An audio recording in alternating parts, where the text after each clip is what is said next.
Let's start over.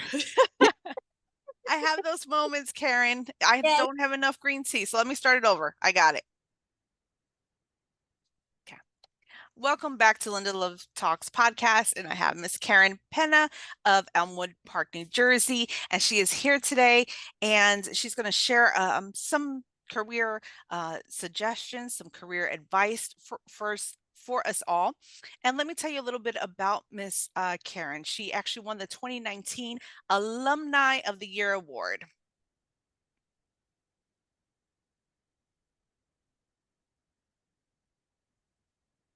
What is? Hello. Yeah, I can hear you.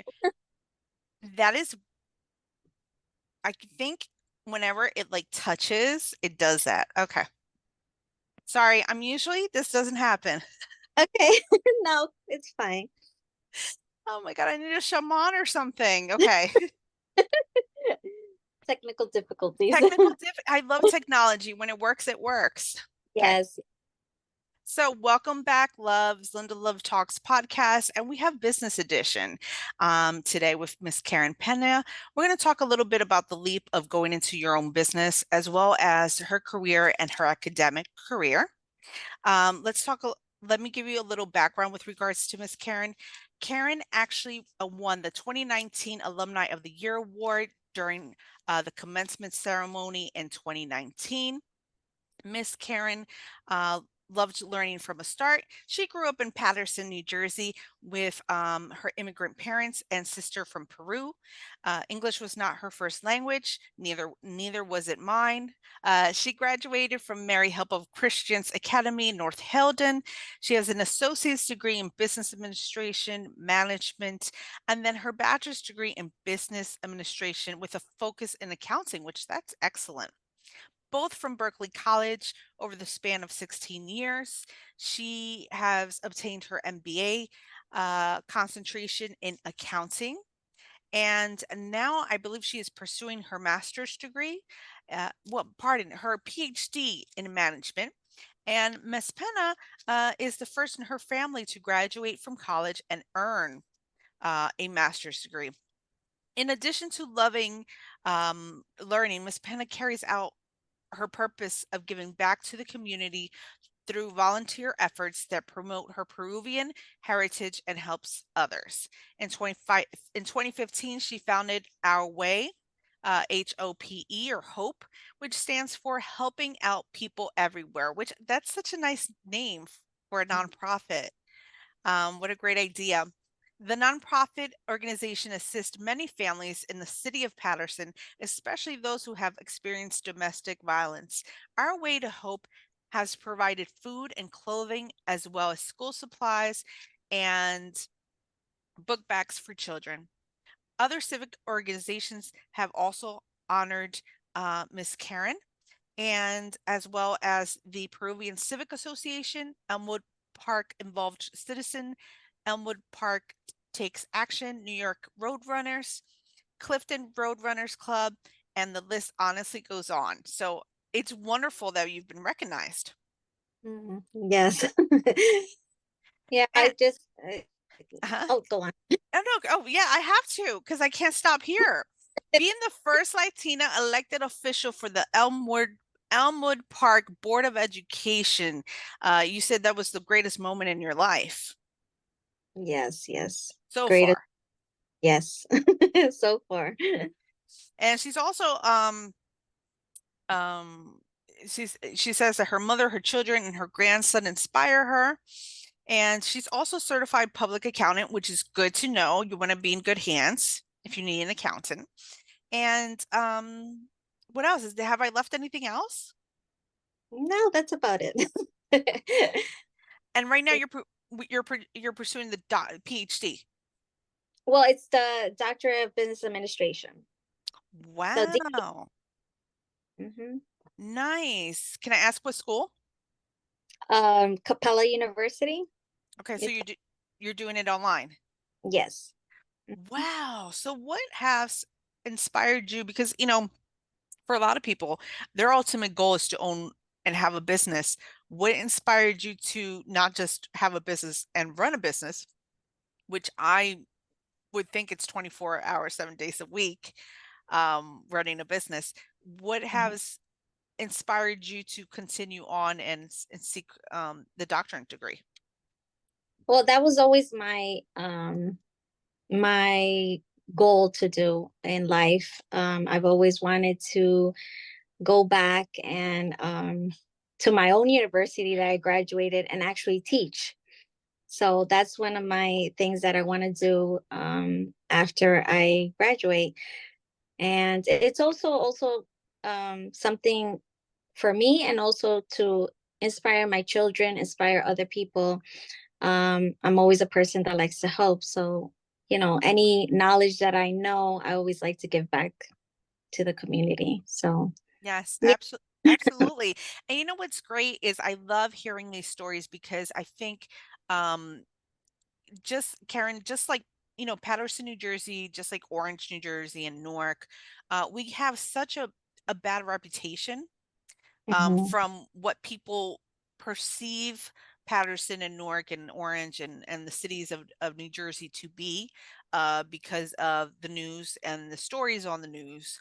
But I guess it would safe to say that I feel that it doesn't matter where you grow up in or where you're from. I think that you're such a good example of, hey, you can grow up in Patterson, New Jersey and become a stellar person. Yeah, exactly. My parents were immigrant parents. Um, my mother was only she only had grade school education, and my father was only finished high school.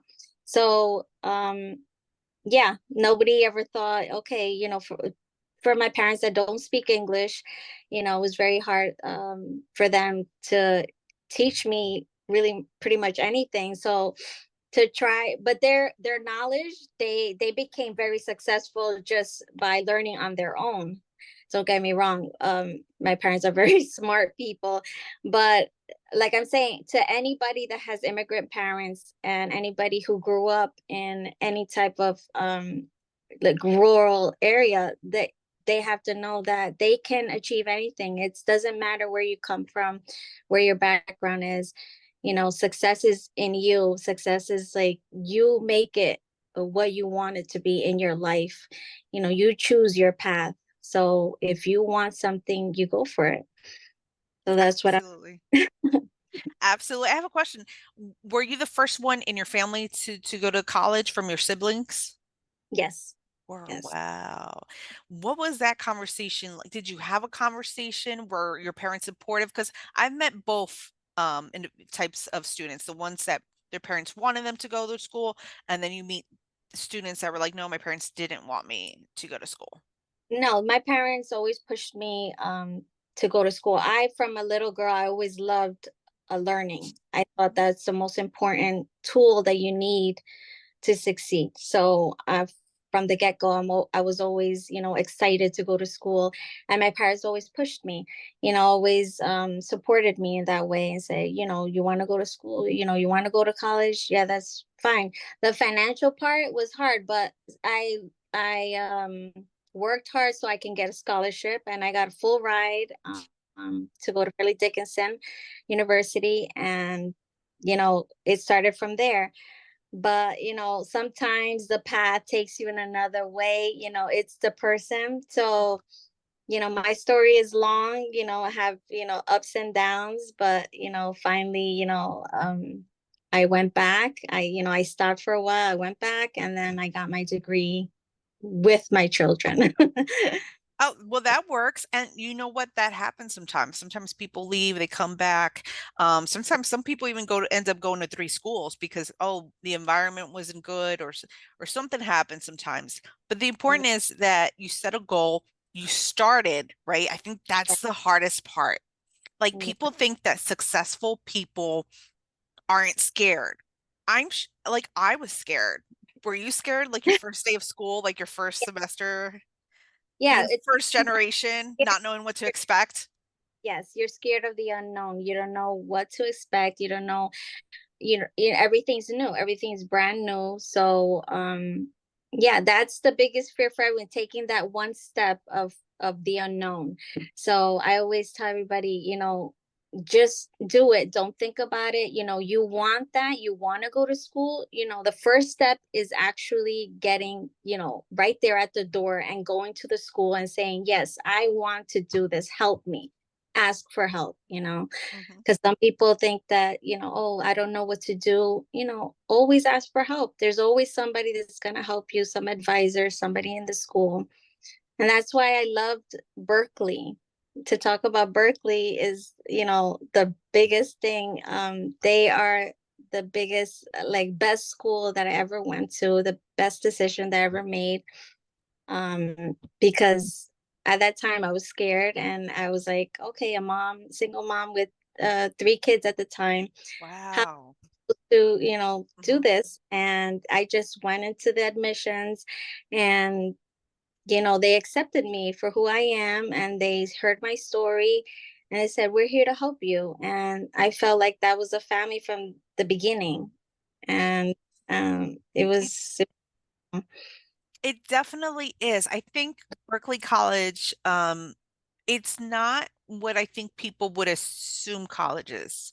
I think Berkeley College is actually kind of like for the underdogs and for the people who want second or third chances, or for the first generations, or for the people who didn't think they'd get into any college, or who were honestly the D student, the D grade student. You can still, if you talk to them and maybe write a convincing essay, you will probably still get into Berkeley. Just yeah, keep up your grades in while you're there. it's true. It looks like they picked the maybe like the weird child, or the one that nobody expects to go. And yeah, they accept you for who you are, and with open arms. And that's what I love about that school. And it's small. It's something that nobody, like, is probably used to. Some kids like the big schools, but I'm the type of person who likes small. I like the professor to know who I am. And that's how it is. It's the one-on-one and the extra help that they always give you, and the extra support. So I love that. Yes, definitely. So now that bring us forward a little bit. So you graduate, you have your associates, you have your bachelor's, pardon, you have your bachelor's. When did you start your own business? When did you feel like, okay, I'm gonna wing it? Like I'm gonna start it. What were the So first steps for all those people who want to start their own business? okay, so I work in the family business. First of all, my family's full of entrepreneurs. Um, so that was my inspiration. I said, okay, my parents did it, why can't I do it? Hmm. So 2015 was the time I decided in April. I said, let me start something small, you know, um, let me do something that I know how to do. And I went to school for it. So I said I wanted, and I actually, like, planned it out in my mind. I said, what are my skills? What do I know how to do?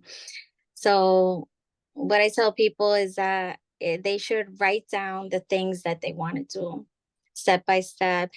Always have a notebook, always have something that you want to achieve, your goals. And yeah, that's how it started. And little by, I wrote down the things that I was good at. And I said, okay, so I know how to do taxes, and I know how to do bookkeeping. I know how to do QuickBooks. So let me start a business as Pena Tax Services. So I was a notary already. So I listed all my skills. And I, little by little, I learned extra skills too, doing payroll and everything. So Nice. um Question, eh, because pardon, this is another question that a lot of people have with regards to business. So you gave us all the idea, and you said it's an idea that you have in your head, and you start planning it and analyzing, okay, what am I good at, right? mhm. Um, the other fear that a lot of people have with starting a business is money. Do people need a lot of money to start a business? For me, and I always tell everybody, no, you Oh, don't. You don't need a lot of money. I didn't have a lot of money at the time. Um, like I said, I was a single mom. I'm still a single mom. And I said, I need always, I like to hustle, I like to work. So I said, I want extra income for my children to be so we can be comfortable. And no, I didn't have any extra capital, any savings that, on the side. Um, but I did, work my butt off. Right. I try to get the clients that I want. I researched. I always tell people, the computer is there. Google, always look up everything that you need to know for whatever field you want to get into, and do the homework. You have to educate yourself and know what you're going to get yourself into. So step by step, I, learned how to do a formation of my LLC. I wasn't taught anything. I did how to form an LLC. And that's how I learned. And now I help other people form their own LLCs, form their own nonprofits, form their 501(c)(3)s that they need, tax exempt organizations. So that's, 2015 was when I started my Pena Tech Services, and I started my nonprofit. That's So, wonderful. yeah. The next question is, and we're both first generation, but I want to know your thoughts on it. What do you think makes a first generation student so different from other students? What are some of the challenges that first generation students have? Well, first generation, we're we are, it's the most difficult part because we're the ones who start everything for everybody else. And we have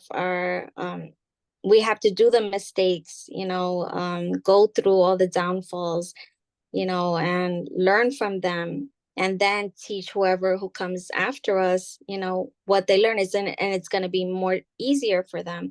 So we have to go through everything, the hardship and all the difficulties first. So yeah. Absolutely. And just to share some of those difficulties, I just realized how fast I talk. Sorry, everyone No. put subtitles. Can't help it. I'm from Jersey. But I think some of the challenges for me, I have friends that are fourth and fifth generation, whatever, they're fourth, fifth generation Puerto Rican or Italian or whatnot. And for me, from what I've noticed, for me as first generation, and I don't know if you'd agree to this or not, for me was financial. That was one of the greatest hardship, even while I was at Berkeley.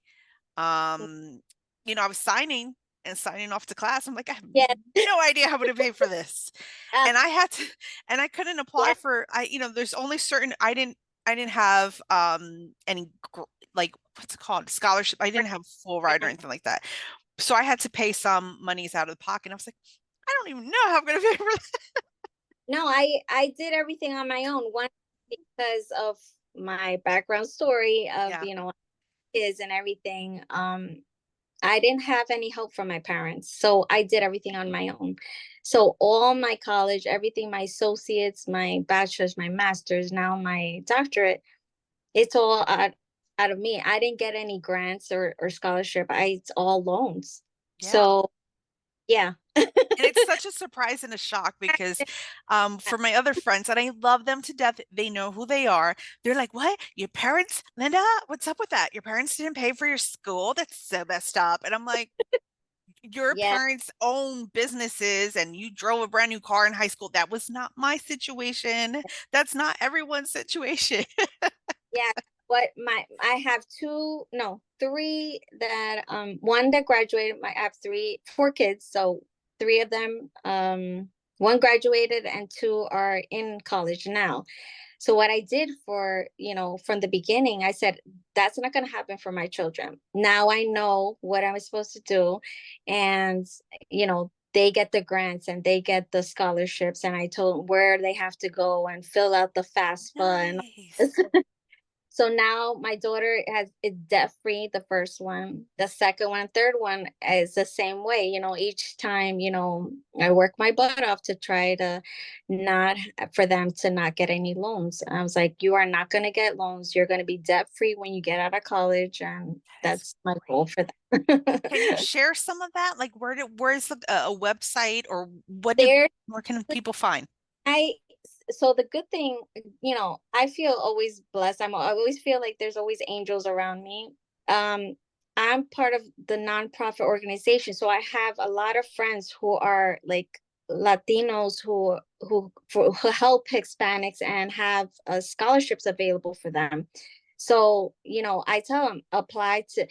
There are so many, so you wouldn't believe, from local to state. There's so many scholarships available for high school students. It's not even funny, and they can get access to all of them, and it's $1,000 to like $2,000 or 2,500, and it could be for their books or their whatever they need. That's And wonderful. yeah, I wish I had known that, but I didn't. I was just like, I was so busy and I was working and it was a lot.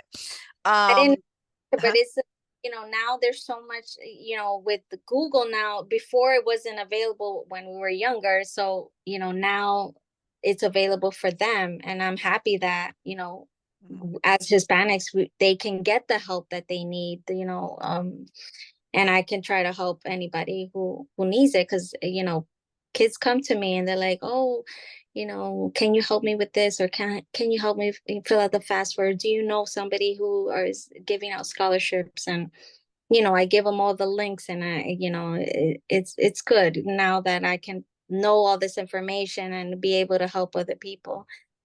A- So Absolutely. And you know what? Every society or every culture or heritage, I remember I was offered a Greek scholarship, a full Greek scholarship because of my last name. And they were like, "Are you Greek?" And I love you Greeks if you're listening or watching the show. And I really wanted to say yes. But then I thought they were going to ask me like 20 questions, and I was like, no, who knows? Maybe my great grandfather maybe was, but I wouldn't yeah. be able to pass the Greek test. Yeah, When, they'll ask me stuff and I'll be like, they go by your background of if you're Hispanic or whatever other background that you are. They have special scholarships for each nationality, so that's uh, good. yeah. But now, what do you think? What if you're like fifth generation, you're born here and you identify maybe as white? Is there help for white students? There's all types. It could go also for your GPA. It could go for your community service. It goes for your leadership skills. There are different types of scholarships for every type of student. you know Absolutely. It can also go by your grade point average too. You can find yes. ones Oh, if you definitely. excelled. But if the kids are not the top students, there's scholarships for them too, because I Okay. actually offer a scholarship for high school students, and and I don't base it on their GPA, because I feel like there's so many students who are the 4.0, or or the top 10 students, get most of the scholarships, and they don't leave space for the people who actually can't afford to go to school, but are C students or something, but do community service, and they do other things, or they do some type of sport or something.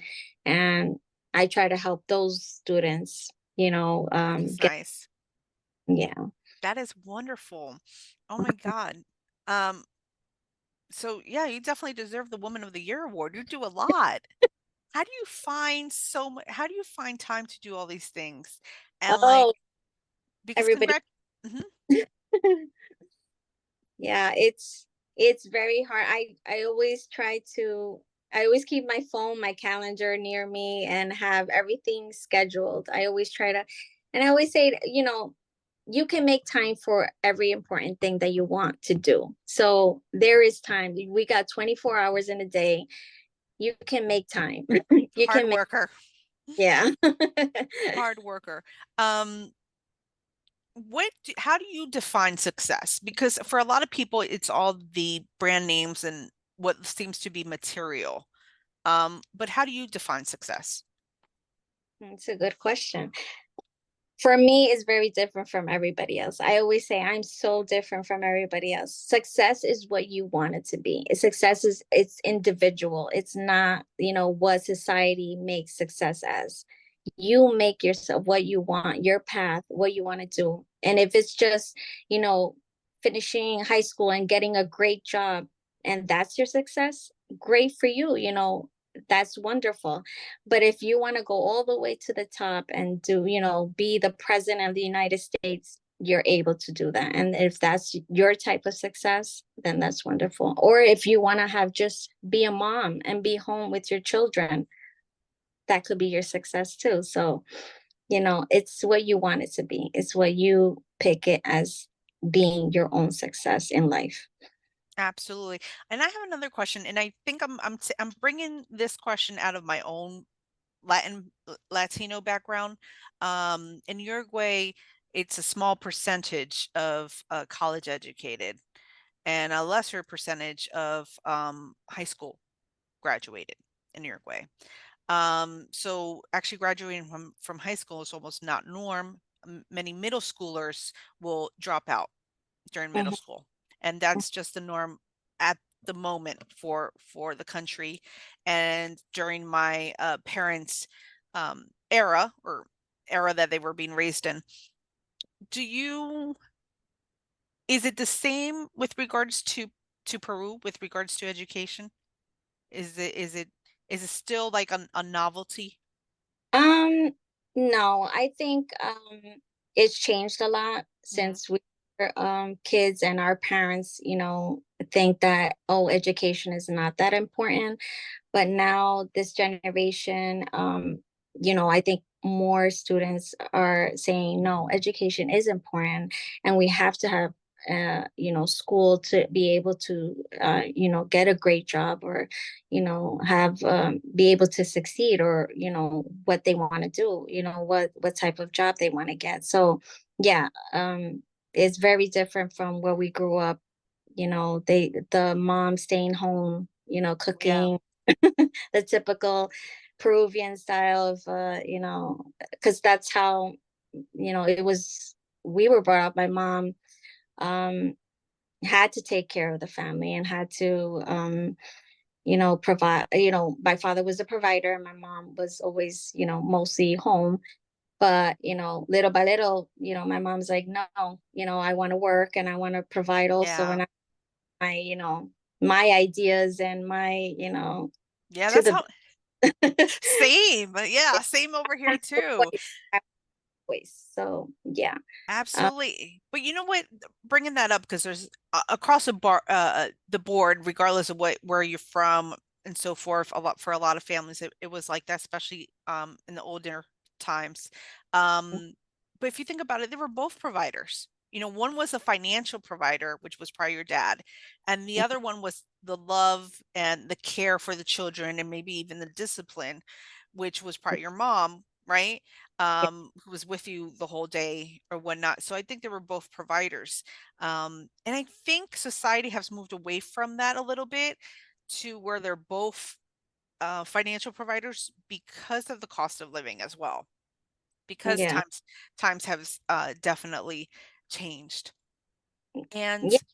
Yeah, the time is, now it's so different right now that, women are doing it's equal now. It's not, that one is higher than the other. So a lot's changed for women are able to do every type of thing that a man can do. So, so we have more of a voice, and we're trying to get those, you know, jobs that they think that we can't get, also in the even they say, oh, a woman can be president, a woman can do be in politics, and I hope so. Maybe eventually. I mean, there's other countries have had women as presidents, and we are still no, waiting in the United States. who knows, who knows, it's Still possible. waiting. I don't know how many more years. Well, we have a vice president that's female. So Yes, we're getting there's for women, we're it's getting closer. getting We're close. getting closer. What is one? Um, challenge or that you felt when you first graduated from college? You were like, oh, I don't know how this is going to work out. What, not challenge, but maybe disappointment. After I graduate, hmm. Or did you Well, not have one? it was always a challenge with having kids. Trying to do work and being a mom and trying to go on the activities and doing everything for my kids and yeah, juggling everything. When I started the nonprofit and my Pena tax services, it was hard. It was hard trying to juggle everything, trying to get organized, trying to, not missing any type of a concert, anything Oh, my, wow. because I always wanted to be involved. I Yeah. always still was the class mom and still, being involved with my kids. And I never want to miss anything of my children. They're always, my priority. Even though I have 3 million other things that I have to do, I always drop everything and I'm there. I think a lot of people, especially when they're early 20s, they think that certain things happen in stages, right? Like, oh, I'm gonna get married and get pregnant and I'm not gonna work anymore. And like things happen in stages, right? And I feel now at, my age and now all of us that we're older now, Hmm. you just have to work around everything, Yes. Because right? sometimes go the way you want it to. Hmm. So you just have to, go your the way that you think is it's right, your path, and work around it So if you have because a child, it's like, okay, so put the baby to sleep. Your baby's gonna sleep for 30 minutes. Read what you have to read for homework for 30 minutes. Your baby's gonna wake up, feed your child a bottle, right? Take your hmm test or write your essay for school. And I think that's what it is. You don't really have stages or anything like that. You kind of just and you always have to have a plan B because there's always something that goes wrong. You always say, okay, I'm going to do this, and then it hardly ever turns out that way. And you're like, okay, plan B. And yeah, there was moments that, I had to study for an exam and, the baby started crying or the baby's sick or somebody, needed to eat or, noise or something broke in the house and, some emergency. And for instance, there I'm gonna give you an example. I was having my getting my master's, and my oldest daughter was in college also. So we went to the same college called Caldwell University. And one day, I'm working, and she comes to the office and she's like, "Mom, the my I can't feel my hand, or and I feel weird, my face feels a little droopy." And I go and I look at her, and it was, and she's like, "Oh, I feel weird. I feel numb." And then I was like, "This is not right." I said, "Let's take you to the hospital." We took her to the hospital, and it results she had a stroke, a mini stroke. Yeah, she had to stay in the hospital for a week, and I just dropped everything. I was in the middle of my master's, and I was like, okay. I asked my parents to watch my other kids. I stayed with her the whole time, didn't leave the hospital for anything. And I forgot about school. I was like, nothing else is important. This is important. And after she got better, I was like, okay, we didn't email the teachers, nothing. And I was like, okay, I guess, I'm not gonna get my my master's, I have to repeat the course or whatever. And, life happens. So what I did was after she got better, I was like, okay, let me just see what happens. I'm gonna email, and they understood. They understood the situation. I didn't have to repeat the course, and I had to make up, they're like, just let's just go forward. You don't have to make up, what you missed. You just have to, do whatever's left over for the class. And that's amazing. the same was for my daughter. And I was like, wow, God is good, Mhm. and That was one of the hardest moments of my life because, I thought my daughter was going to be paralyzed, and, she was more worried about her class than anything, that she wasn't going to finish. But yeah, it was, there's moments like that where you don't know what's going to happen, and you just, go with it, and see, believe and have faith. That's the most biggest thing I tell people too. Don't forget about God. Don't forget of your faith, of whatever faith you believe in, of the highest power. God is good, and if you always have him in your heart, good things happen to good people. So, it works out. It works out. And you just push through Yeah. basically because it's like, well, if it's not, you take school almost as a job, right? So if you're not at school, you'll be at a job and you'll still have to like ask for a PTO or sick day or figure something else out, right? Yeah. So Hmm. Karen, I'm going to send you another link because I have one more question to ask you, Oh, okay. but we're running out of time and I don't want you to come up with this amazing answer and it like cut Uh, you off. So wonderful. So lastly, the last question that I always ask everyone who's on the show, and it's my last question, is what is your message for the audience today?